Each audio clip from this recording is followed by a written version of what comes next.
So hi వై this is Sai Charan, welcome our channel. Shekhar Basha గారు top 5లో ఉండాల్సిన ఆయన 2 వీక్స్కే వచ్చేసారు. అసలు ఏమైందో ఆయన అడిగే తెలుసుకుందాం. సార్ హాయ్ అండి. 2 వీక్స్కి రావడానికి కారణం ఐ బికేమ్ 2 వీక్. ఓకే, ఎందుకు అంటే బిగ్ బాస్కి వెళ్ళే బాస్ నా ప్రోటీన్ పౌడర్ తీసేసుకున్నాడు. సో ఇంకా నాకు వేరే సోర్స్ ఏం లేకుండే, పన్నీర్ లేదు, మనం ఆ ఎగ్ తినము. సో అందరికీ ఏదో రకంగా దొరుకుతుండేది ఫుడ్. చికెన్ ఉంది, మటన్ ఉంది, ఎగ్ ఉంది, బట్ వెజిటేరియన్స్కి ఏం లేదు అక్కడ. సో ఓకే, అంటే రాజస్థాన్ లావణ్య విషయంలో ఇంత ధైర్యంగా ఎదుర్కొన్న మీరు ఒక ఫుడ్ విషయంలో ఎందుకు బయటకు వచ్చారండి?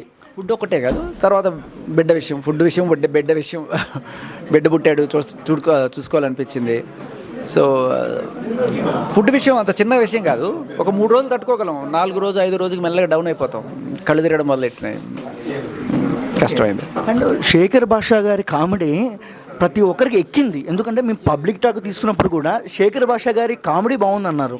బట్ మీరు ఇంత తొందరగా రావడంతో ఎక్కడో ఒకసారి డిసప్పాయింట్మెంట్ ఉందండి. దానికి ఏం చెప్తారు మరి ఆడియన్స్? క్షమాపణలు అడుగుతున్నాను, క్షమించండి. నేను నిజంగానే ఉందామనుకున్న వెళ్ళాను, కానీ ఒక ఈ సిచ్యువేషన్లో ఎలా ఉంటుందంటే మీకు చెప్తున్నాను, ఇది సరదాగా చెప్పడం కాదు, చాలా సీరియస్ సిచ్యువేషను. ఒక 3-4 రోజుల తర్వాత సెకండ్ వీక్లో ఎప్పుడైతే వాళ్ళు రేషన్ అని చెప్పి మొత్తం తీసుకెళ్ళిపోయారో, ప్రోటీన్ పౌడర్ అన్నీ తీసుకెళ్ళిపోయారో, నాకు ఫుడ్ చాలా ఇబ్బంది అయింది. ఆఖరికి ఏది పడితే దీన్ని బతికే నేను కళ్ళు తిరగడం మొదలెట్టాయి. ఇంకా తర్వాత ఎక్కువ రోజులు ఉండలేని నేను ఇలా నాకు అర్థమైంది.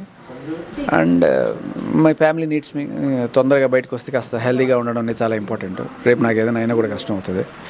మళ్ళీ ఏదో మెడికల్ రీజన్స్ పెట్టుకొని బయటకు రావడం కన్నా బిడ్డను చూసుకునే మూమెంట్ ఇంకా బెటర్గా ఉంటుంది. కరెక్ట్గా ఈ టైంలో వచ్చేస్తే బెటర్ అనిపించింది. Okay, and me favourite maybe నా సజెషన్ కూడా బిగ్ బాస్ ఆర్గనైజ్ చేసే వాళ్ళకి కూడా రేపు ఫ్యూచర్లో నాలాంటి వెజిటేరియన్స్, వీగన్స్ ఎవరైనా వచ్చినప్పుడు వాళ్ళ ఫుడ్ని కూడా మీరు కొంచెం పరిగణలోకి తీసుకొని అరేంజ్మెంట్స్ చేస్తే బాగుంటుంది అనిపించింది. నేను వాళ్ళని కూడా ఎక్కువ ఇబ్బంది పెట్టదలుచుకోలేదు, వాళ్ళకి ఏం ఫార్మేట్ వాళ్ళది. సో బిగ్ బాస్లో మీ ఫేవరెట్ ఎవరండి? ప్రస్తుతం అయితే Seetha and Vishnu. Okay, and Soni ఆట గేమ్ ఎలా అనిపిస్తుంది? డబుల్ గేమ్ అండ్ కన్నింగ్ అనిపిస్తుంది. అండ్ టాప్ 5లో ఎవరు ఉంటారు? టాప్ 5లో ఎవరు? అంతే, విష్ణు అండ్ సీత అనుకుంటున్నాను. ఓకే, అండ్ సేమ్ టైం అండి, అంటే ఒక క్వశ్చన్ నాకు ఎప్పటి నుంచో అడగాలని, అంటే ఈ వీక్లో నేను పబ్లిక్ బైట్స్ తీసుకున్నప్పుడు మాట ఏంటంటే తప్పుగా అనుకోవద్దండి. ఎందుకంటే మిమ్మల్ని మేము దగ్గర నుంచి చూస్తున్నాం కాబట్టి చాలా మంచి వ్యక్తి, మీరు చాలా వరకు పోరాడారు. బట్ ఏంటంటే లావణ్య రాజధాని విషయంలో లావణ్య గారి ఉసురు తగిలింది కాబట్టి సెకండ్ వీక్ మీరు ఎలిమినేషన్ అయ్యారని అంటున్నారు బయట. ఏమంటారు దానికి మీరు? అది శాపమైన వరంలా తోచినాయి అన్నట్టుగా నేను కరెక్ట్ టైంలో నా బిడ్డ పుట్టి ఒక్కరోజైనా ఇంకా భార్య హాస్పిటల్లో ఉంది. ఇది ఇంతకన్నా దాన్ని ఏమంటారంటే, మీరు నర్తనశాలలో మనోడికి అర్జునుడికి శాపం పెడుతుంది మేనక, పెడితే అది ఆయనకి వరంలా అవుతుంది. నీ శాపమై ఎవరైనా మొత్తానికి నేను అయితే వచ్చాను, నా బిడ్డను చూసుకున్నాను, నాకు అంతకుమించిన హ్యాపీనెస్ లేదు. Thank you so much, congratulations.